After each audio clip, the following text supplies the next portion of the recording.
नमस्कार दोस्तों, मेरा नाम डॉक्टर अर्जुन सबरवाल है और मैं आज आपको किडनी स्टोन्स के बारे में सब कुछ बताऊंगा। ये एक बहुत कॉमन चीज़ है जो लोग मुझसे पूछते हैं और सबसे पहला सवाल पता है क्या होता है? जब आप डॉक्टर के पास जाते हो, आप पानी कितना पीते हो? मैं आपको अभी बताता हूँ कि गलत चीज़ है। अगर सिर्फ पानी ना पीने से किडनी स्टोन होता तो आपके साथ 10 और लोगों को होना चाहिए था।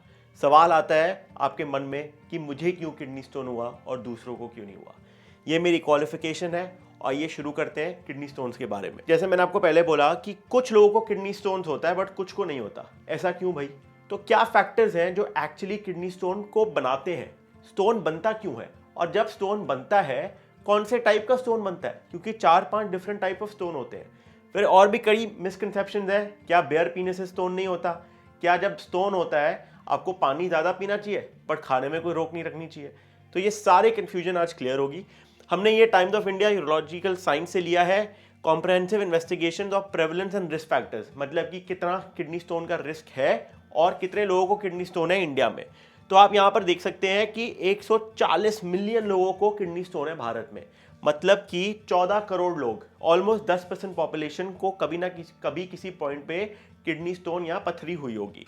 अब अगेन मैं सेम क्वेश्चन पे आता हूँ, why do you get it and not your friend? या मेरे साथ वाला दोस्त भी दिन में 2-2.5 लीटर पीता है, मैं भी 2-2.5 लीटर पी रहा था। चलो कभी कभी मैंने 1-1.5 लीटर पी लिया, वो भी ऐसा तो नहीं है कि रोज 2-2.5 या 3 लीटर पी रहा है। तो उसको स्टोन क्यों नहीं हुआ, मुझे कैसे हो गया? ऐसा क्या मैंने क्या गलती करी जो उसने नहीं करी? उस सब के बारे में आपको मैं बताऊंगा। किडनी स्टोन के रिस्क फैक्टर्स क्या होते हैं, क्यों होता है किडनी स्टोन? पहली चीज है फैमिली हिस्ट्री। अगर आपके पेरेंट्स को किडनी स्टोन हुआ है, अगर फैमिली में बहुत लोगों को किडनी स्टोन है, भाई बहनों को, तो रिस्क बनता है स्टोन का। कौन से टाइप का स्टोन होता है वो भी मैं आपको बताऊंगा। कुछ दवाइयां, कौन सी दवाइयां आगे डिस्कस करेंगे। कुछ खाना, उससे भी किडनी स्टोन होता है।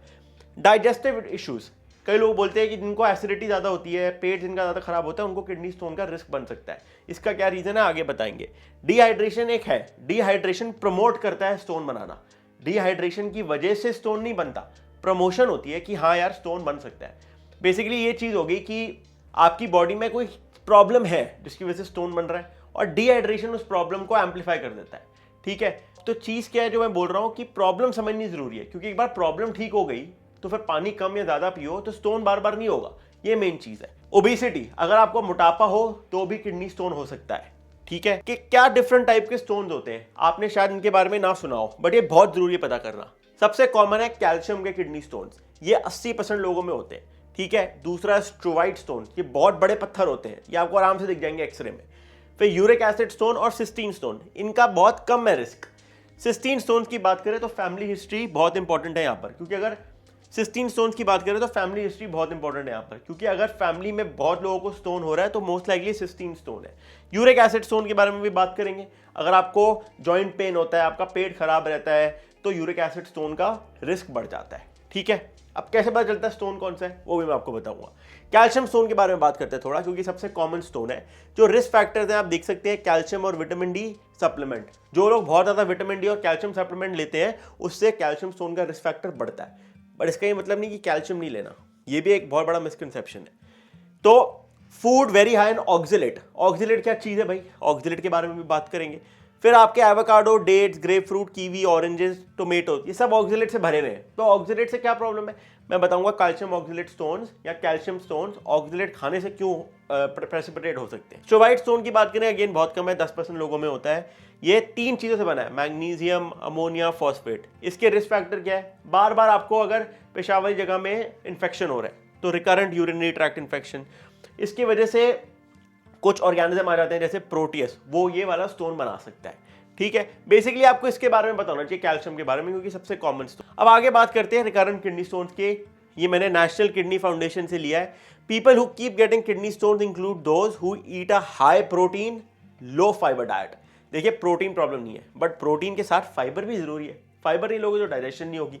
ठीक है, आर इनएक्टिव और bed bound, have a family history of kidney stones, have had several kidney or urinary infection, हमने इन्फेक्शन की बात की अभी, और who had a kidney stone before, particularly if it was before they were 25 years old। अगर आपको 18-20 साल में स्टोन हो रहा है ना, तो बहुत जरूरी है यार पता करना ही क्यों हो रहा है, क्योंकि 18-20 साल के लोगों को स्टोन नहीं होना चाहिए नॉर्मली। कुछ दवाइयों की बात करें, जैसे मैंने आपको बोला था एस्पिरिन, ये एंटासिड, जो आप पेंटोप्राजोल, लैंसोप्राजोल खाते रहते हो, इसकी वजह से भी स्टोन हो सकता है।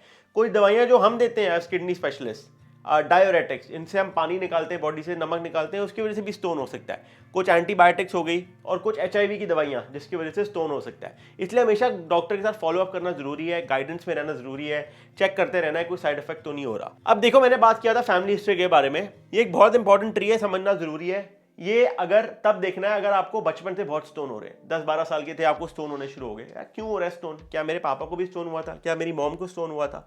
ये एक फैमिली ट्री है, बड़ा सिंपल है समझना। जो येलो है उसको होना है, जो ब्लू है उसको नहीं होना। जो येलो और ब्लू है वो कैरियर है, तो अगर 2 कैरियर मिल रहे हैं, एक बच्चे को तो होना ही होना है, तो 25% चांस है कि स्टोन हो सकता है। इसी का मतलब है सिस्टीन्यूरिया। ठीक है, अब आगे बात करते हैं किडनी स्टोन अफेक्ट कैसे करती है बॉडी में, क्या सिम्टम आते हैं। मेजॉरिटी लोगों को कोई सिम्टम नहीं आता, अगर स्टोन छोटा है तो कोई सिम्टम आएगा ही नहीं। आगे जाके मैं ये भी बताऊंगा कि कौन से साइज का स्टोन निकल सकता है, कौन से साइज का स्टोन के लिए सर्जरी की जरूरत है। ठीक है, अब हम बात करते हैं सिम्टम्स की, तो नोजिया वॉमिटिंग हो गई, यूरिन में पत्थर जैसा लग सकता है, स्टोन अपने आप ही पास हो गया। बहुत पेन होती है बैक में, बैक पेन हो सकती है, बोलते हैं fish in water, fish out of water. अगर आपको किडनी स्टोन हो तो कभी भी ऐसा लगता है कि मछली को पानी से बाहर निकाल दिया है, इतनी दर्द होती है, एकदम बेचैन हो जाते हो आप। खून दिख सकता है यूरिन में, टिप ऑफ द पीनस में दर्द हो सकती है, फीवर एंड चिल्स, इन्फेक्शन हो सकता है, और बार बार पेशाब आ सकता है। ठीक है, तो ये थोड़े सिम्टम्स हो गए। अब मैं बात करना चाहता हूँ सबसे इंपॉर्टेंट चीज के बारे में कि किडनी स्टोन पता कैसे चलता है। देखिए, ये 3 चीजें देख सकते हो, ब्लड टेस्ट से हमें पता चलता है इन्फेक्शन है या नहीं। दूसरी चीज है अल्ट्रासाउंड, अल्ट्रासाउंड में कभी कभी इंसिडेंटल फाइंडिंग होती है। इंसिडेंटल मतलब कि अल्ट्रासाउंड कराया यार, 2-3 पत्थर निकल गए, क्यों निकले, पहले तो थे नहीं, कोई सिम्टम ही नहीं आया। और तीसरा है, और जो सबसे इंपॉर्टेंट है, यूरिन टेस्ट। ठीक है, ये कई लोग नहीं करते। मैं आपको बताना चाहता हूं कि 24 आवर यूरिन टेस्ट बहुत ही अच्छा टेस्ट है, और मैं आपको आगे एविडेंस भी दिखाऊंगा।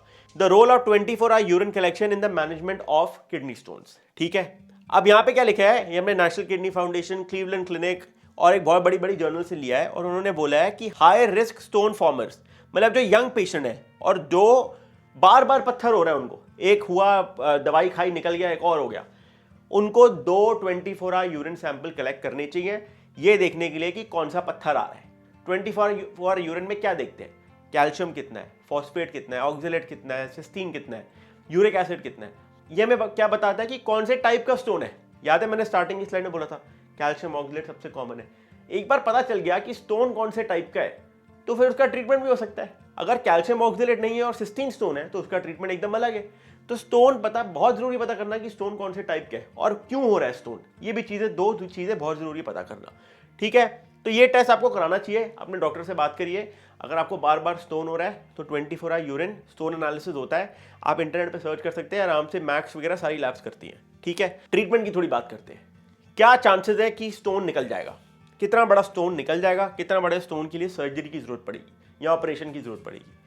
देखिए, डिपेंड करता है स्टोन कहां पर है और स्टोन कितना बड़ा है। ठीक है, अगर आपका स्टोन प्रॉक्सिमल यूरेटर में, जो कि पाइप होती है किडनी और ब्लैडर के बीच में, तो 48% चांस है निकलने का। अगर मिडल यूरेटर में है तो 60%, और डिस्टल यूरेटर में है तो 75%, और अगर एकदम एंड में है तो 79% चांस है कि ये अपने आप निकल जाएगा। जितना नीचे स्टोन उतने आसानी से निकल गया। अगर स्टोन ऊपर है ना तो मुश्किल है निकलना। दूसरी चीज है साइज क्या है। अगर स्टोन 4 मिलीमीटर से छोटा है, वो आपको अल्ट्रासाउंड में बता देंगे कितने मिलीमीटर का स्टोन है, कितने स्टोन है, सब पता चल जाता है। तो 78% चांस है कि अपने आप निकल जाएगा। पानी ज़्यादा पीने को बोलेंगे, एक दवाई आती है जो स्टोन को थोड़ा तोड़ देती है, वो खाने को बोलेंगे, उससे आपका स्टोन निकल जाएगा। ठीक है, अगर 5 मिलीमीटर टू 7 मिलीमीटर है तो 60% चांस हो गया, कम हो गया चांस। अगर 8 मिलीमीटर से ऊपर है ना तो बहुत कम चांस है कि खुद निकलेगा। 39% बोलते हैं, पर उससे भी कम होता है एक्चुअली। और 10 मिलीमीटर से ऊपर तो मतलब ही नहीं है कि ये निकलेगा, ऑपरेशन की ही जरूरत पड़ेगी। ऑपरेशन भी क्या क्या होते हैं मैं आपको आगे बताऊंगा। अब दूसरी सवाल लोग पूछते हैं, यार कितना टाइम लगेगा निकलने में। ये देखिए, average number of days required to pass stone by stone size, average 8.5 से 12.5 दिन है। कई बार 22 दिन भी लग सकते हैं अगर स्टोन बड़ा हुआ। तो बेसिकली क्या फंडा है कि स्टोन कहाँ पर है और स्टोन कितना बड़ा है, उसी से आप डिसाइड कर सकते हैं। ये स्लाइड को सेव कर लीजिए, थोड़ी आपको मेंटल पीस मिलेगी जब आप डॉक्टर के पास जाओगे, आपको यही बताएगा डॉक्टर, तो आप थोड़ा एक्सपेक्टेशन के साथ जाओगे कि यार चलो ये बोलने वाला है, शायद मुश्किल हो स्टोन निकलना, चलो स्टोन नीचे है, छोटे साइज है, शायद अपने आप निकल जाए। ठीक है, तो ये एक स्लाइड को आप सेव कर लो। अब सर्जरी की बात करते हैं तो 3 चीजें आती हैं। पहला है यूरेट्रोस्कोपी, फिर शॉकवेव लिथोट्रिप्सी, और तीसरा क्या है, परक्यूटेनियस नेफ्रोलिथोट्रिप्सी। अब देखिए, ये बड़ा कॉम्प्लिकेटेड सा आपको लग रहा होगा, बट सिंपली मैं आपको बताना चाहता हूँ कि शॉकवेव लिथोट्रिप्सी पे स्टोन को तोड़ देते हैं, फिर वो निकल जाता है।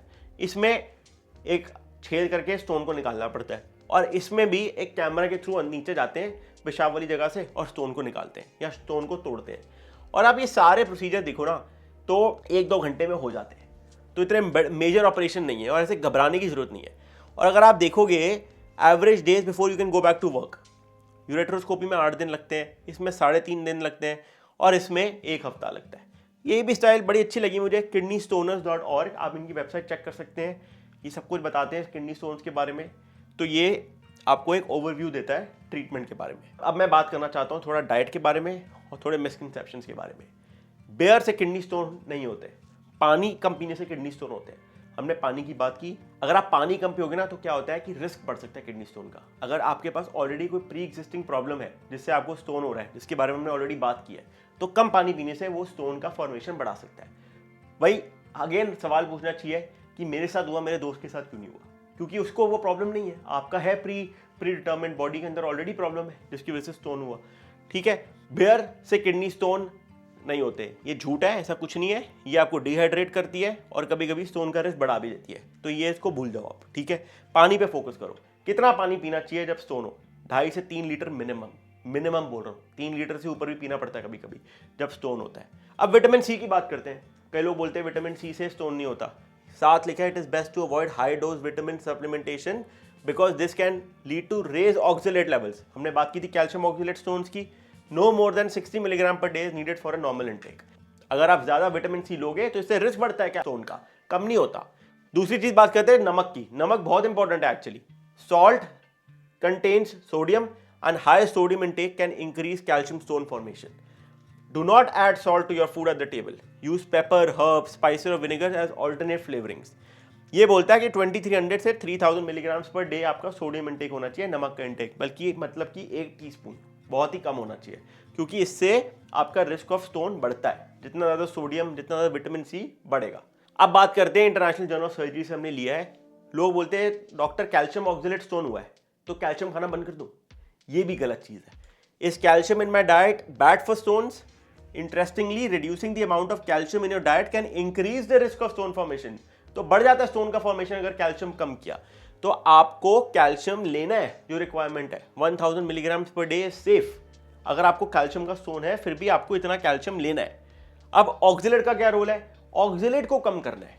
ठीक है, yes, you should try to avoid oxalate rich foods to keep oxalate levels in your urine at a normal level.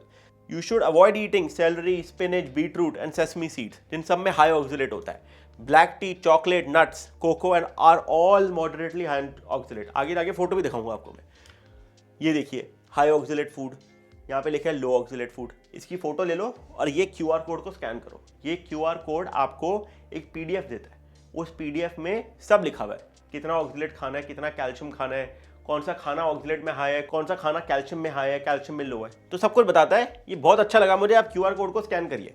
अगर नहीं कर रहे तो नीचे लिंक भी डाल दूंगा डिस्क्रिप्शन में, चेक कर लेना। ये एक और है, वो QR कोड से आपको मिलेगा। हाई कैल्शियम और हाई ऑक्सलेट, ये सब लिखा हुआ है यहाँ पे। मिल्क में कितना है, चीज़ में कितना है, दही में कितना है। ठीक है, नॉन डेयरी बात करें, चिकपी, ब्रोकली, सब में सब कुछ लिखा हुआ है। फिर food high in oxalate, but food low in oxalate. मैं तो बोल रहा हूँ अगर आप कर सकते हो, डाइटिशियन के साथ बैठो, ये पेपर्स दिखाओ उनको, बोलो मुझे नॉर्मल कैल्शियम चाहिए, लो ऑक्सलेट चाहिए, मुझे कैल्शियम ऑक्सलेट स्टोन हुआ है, मेरा डाइट चार्ट बनाओ। बहुत अच्छा बना के देंगे आपको, करिए ये। मैं हमेशा मानता हूँ कि एक पेशेंट ही ना अपनी डिजीज़ के बारे में बेस्ट जानता है, इसलिए मैं सारी वीडियोस बनाता हूँ। और मैं आपको सच बोलूँ, ये सब बनाने में वक्त लगता है और मेहनत लगती है। तो अगर आपको अच्छी लगती है ना वीडियोस, नीचे प्लीज़ लाइक करिए, शेयर करिए, सब्सक्राइब करिए, ताकि मैं और ऐसी वीडियोस आपको बना सकूँ। पेशेंट एजुकेशन ही बेस्ट चीज़ है। अगर आप मेरे पास आके बोलते हैं ना, डॉक्टर मेरा कैल्शियम ऑक्सलेट स्टोन निकला है, मेरे को ये चीज़ें करनी चाहिए, मेरा काम 10 गुना कम हो जाता है और हमारी अंडरस्टैंडिंग, हमारा रैपो बढ़ता है। देखिए आजकल के टाइम पे आपने देखा कितनी मिस इन्फॉर्मेशन है, बड़ी बड़ी मिस इन्फॉर्मेशन, और सब डॉक्टरों की मारने में तुले हुए हैं कि किसी तरह ये बोल दिया जाए कि डॉक्टर को कुछ नहीं आता, प्रिवेंशन नहीं पता, लाइफस्टाइल नहीं पता, सिर्फ दवाइयाँ लिखते हैं। यार ऐसा नहीं है यार, मैं ये क्यों कर रहा हूँ, ये प्रिवेंशन ही है। अगर हमें ये सारी चीज़ें पहले पता चल जाए और हम अपनी डाइट को चेंज कर लें तो आपको नहीं होगा ना स्टोन बार बार। तो आप ज़रा प्लीज़, मेरा गोल यही है। देखिए एक ही मिशन है कि हेल्थ केयर पे वापस ट्रस्ट लाना है। बहुत ट्रस्ट टूट चुका है और इसके थ्रू मुझे लगता है ट्रस्ट बनेगा, और हमारा बन भी रहा है, हमारी कम्युनिटी बड़ी हुई है। 86-87,000 सब्सक्राइबर्स पे हम पहुंच गए हैं, बहुत जल्दी 100,000 पे भी पहुंचेंगे। तो प्लीज़ वीडियो को लाइक और शेयर करिए। अब और बात करते हैं, food which are specially high in oxalate should be consume very minimum. ठीक है, टी एंड कॉफ़ी को more than 2 to 3 cups per day नहीं लेना, क्योंकि ये डायोरेटिक है, मतलब कि आपको डिहाइड्रेट भी करती है। नट्स हो गए, जैसे बादाम हो गए, कुछ सीड्स हो गए, पीनट बटर, ये सब इतना नहीं लेना, चॉकलेट वगैरह, कुछ फ्रूट्स। तो आप वो QR कोड या नीचे लिंक में जाइए और एक डाइटिशियन के साथ बैठ के एक अपना डाइट चार्ट बनाइए। एंड में मैं हमेशा यही बोलता हूँ, मुझे सक्सेस स्टोरीज चाहिए। आप अपनी सक्सेस स्टोरी नीचे लिखिए और यूट्यूब पे कमेंट करिए, ताकि बाकी के 10 लोग आपसे कुछ सीख सकें, क्योंकि एक आदमी की मोटिवेशनल स्टोरी ना 10 लोगों के लिए मोटिवेशन हो सकती है। मेरा नाम डॉक्टर अर्जुन सब्बरवाल है, मिलते हैं नेक्स्ट वीक। नमस्ते।